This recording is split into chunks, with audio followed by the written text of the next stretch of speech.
in the direction of the heart, so we can experience that we really are all one.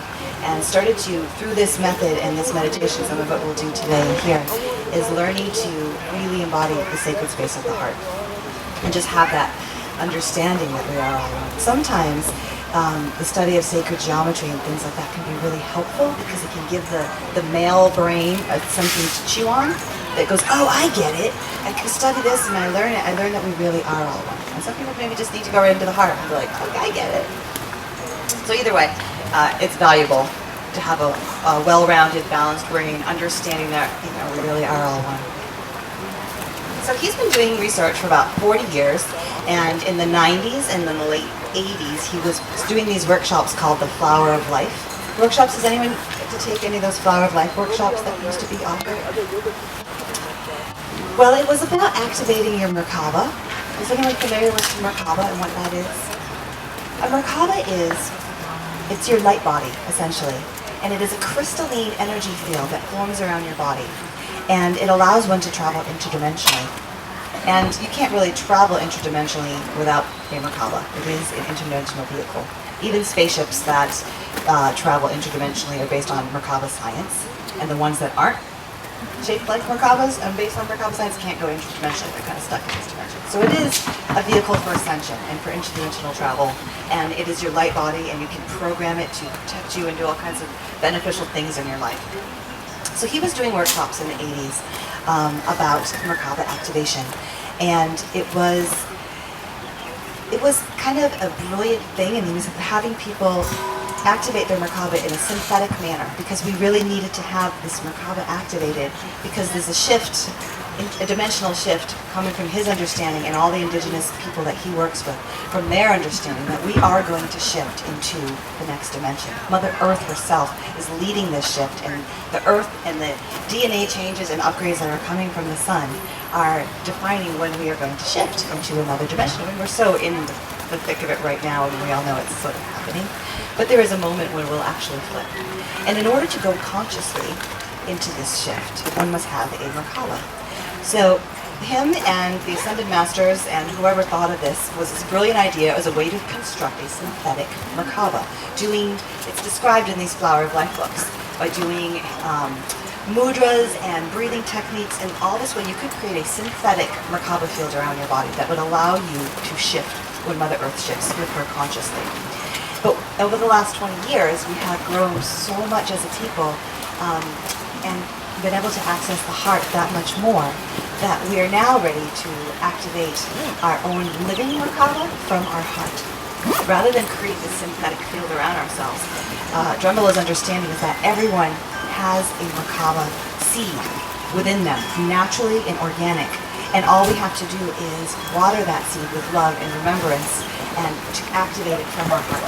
When it comes out of your heart, it's permanent, and then you have your merkaba. It's not something you have to recreate every day in a meditation day. And in order to do that, you have to have the heart and the brain lined up as a unified field, and also activate these beams of light around your head, which kind of create psychic antennas that indigenous people talk about, and the Hawaiians talk about it, and the Tibetans as well. These beams of light around your head, and they're part of this whole structure that allows the heart and the mind to interact in such a way that the merkaba pops out. So that's a piece of the puzzle, but really the main piece is just learning to live in your heart fully, is what he's teaching. Because once you get into your heart, your merkaba can activate, and even if it doesn't through technique, it may just naturally over time. And so his teaching of living in the heart, which this book talks about, is really the most important thing that I have found. When Drunvalo first taught this workshop called Awakening the Illuminated Heart, it was November of 2011 in Sedona, and I was lucky enough to get into that workshop. And he did it in a 5-day training where we learned to get into the sacred space of the heart. We learned to activate our merkaba, the beams of light, the whole thing. And it was advertised as everything that you need in your sort of ascension toolbox to fully enter into the path of ascension. And when I took that workshop, I walked away saying, this is the most important thing I have ever done in my life, hands down. And just like all of us, have done a lot of different practices and things. And I was so inspired by this work that when he put out the call to train 100 people to be his teachers, that I jumped on board. And now this is what I get to do, is teach these workshops all around and travel. And I love it so much.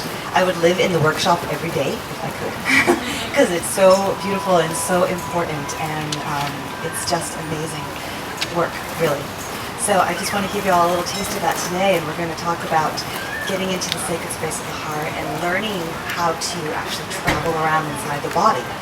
So that it's not just a meditation or a visualization that you're entering into the heart. It's a real thing that you're doing. Because you're either in the mind or you're in the heart. You can't really be one or the other.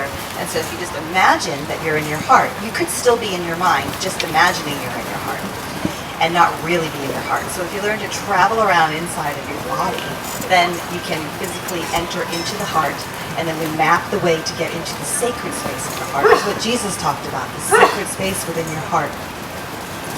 And in the sacred space of your heart is everything that you could ever want to know about yourself. Like your Akashic records, your entire existence, everything is there in the sacred space of your heart. It is your personal space. And when you find this place, it will be unique to you, and it can look any way. And within this sacred space, there's also a tiny space of the heart. And that is a very, very small space within the sacred space of your heart. And when you enter into that space, it is the place of absolute unity. Like my tiny space of my heart and your tiny space of your heart are the same exact place. Because it is unity. It was what Jamie Jenner was just talking about earlier about the unified field. It is that place of absolute unity. And when you're in that place, you can have direct contact so easily with God, with your higher self, with anyone who's ever lived or died. You can just bring them into that space and communicate with them and learn. And so it's really valuable. And when you make that higher self connection and you get into the tiny space of the heart, as Drunvalo says, you've really just kind of won the game of life. Because everything that you could ever want to know, your higher self can show you.